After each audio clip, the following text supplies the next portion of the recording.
ग्राम 50तम श्री रामचरित मानस नवान्न पारायण और प्रवचन ज्ञानयज्ञ अनुष्ठित। ढेंकानाल सदर ब्लॉक चंद्रशेखर प्रसाद ग्राम पंचायत आउखमा ग्राम प्रभु श्री रघुनाथ पारायण और प्रवचन ज्ञानयज्ञ चालू रही। এই অবসরে চতুর্থ দিনরে গ্রামর মহিলা ও পুরুষ মানে সন্ধ্যা 7 ঘটিকারে ঘটবাদ্য ও নাম সংকীর্তন সহ যজ্ঞস্থଳରେ পৌঁছিଥିଲେ। प्रभु राम और मां सीता विवाह उत्सव पूजकों द्वारा विभिन्न रीतिनीतिर सहित अनुष्ठित होइछि। पूजा पाठ यज्ञहुति कर्म पूजक उमेश चंद्र नंद और अखिल मोहन साहू द्वारा संपादित होइतिबा बेले कर्ता भाबरे ब्रजबंधु साहू दायित्व तुलाई आछंती। वर्ष धरी आम गाँव रामचरित मानस नवान्न पारायण पालन करा जाय आसुछि। चलित वर्ष मध्य ए कार्यक्रम चली। आज प्रभुंकर विवाह उत्सव अच्छी चतुर्थ दिन।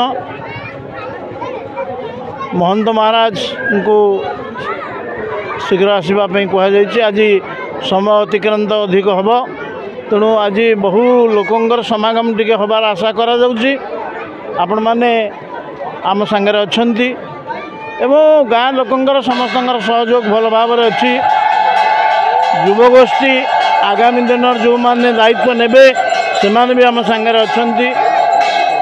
आम संगे अबा अच्छी फकीर अच्छी समस्त अछंती। दीनबंधु अछंती, जय भाई अछंती। तेणु कार्यक्रम ठीक भाव चली। कार्यक्रम ठीक भाव चली एवं ठीक भाव समाप्त हम।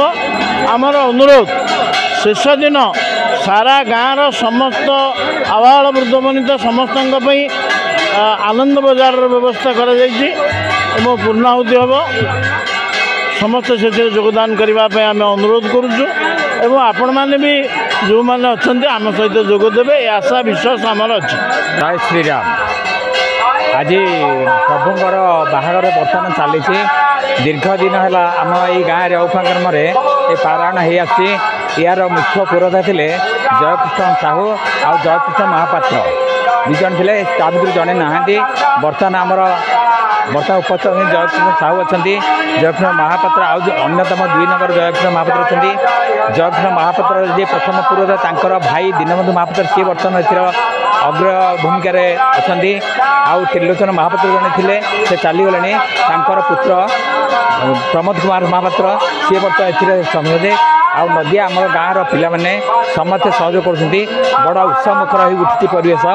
9 दिन व्यापी ये आम औखम अयोध्या परिणत हो जाए। आहरी सर्वांग सुंदर हम यही आशा करी समस्त विभूपुरा दिंतु ये मोर लक्ष्य। राम राज्य भाया से जमी पितृसत्य पालन करी पिता आदेश पालन करी सबकि कम करते से पिता आदेश आशीर्वाद नहीं कम कले जीवन निश्चय सफलता हासिल करेंगे। यही विश्वास आ भरोसा रखी से सहयोग करूँ एवं कम आगे चलतु। गत 30 तारिख आरंभ होइतिबा এই कार्यक्रम आसंता 9 तारिख पर्यंत चलिबो।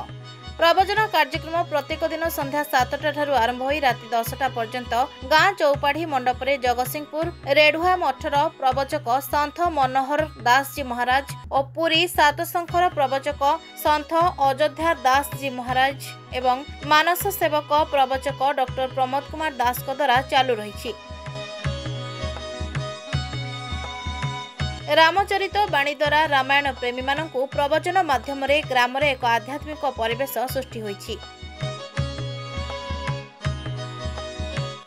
ढेंकानाल विभू प्रसाद शतपथी रिपोर्ट रेनबो मीडिया।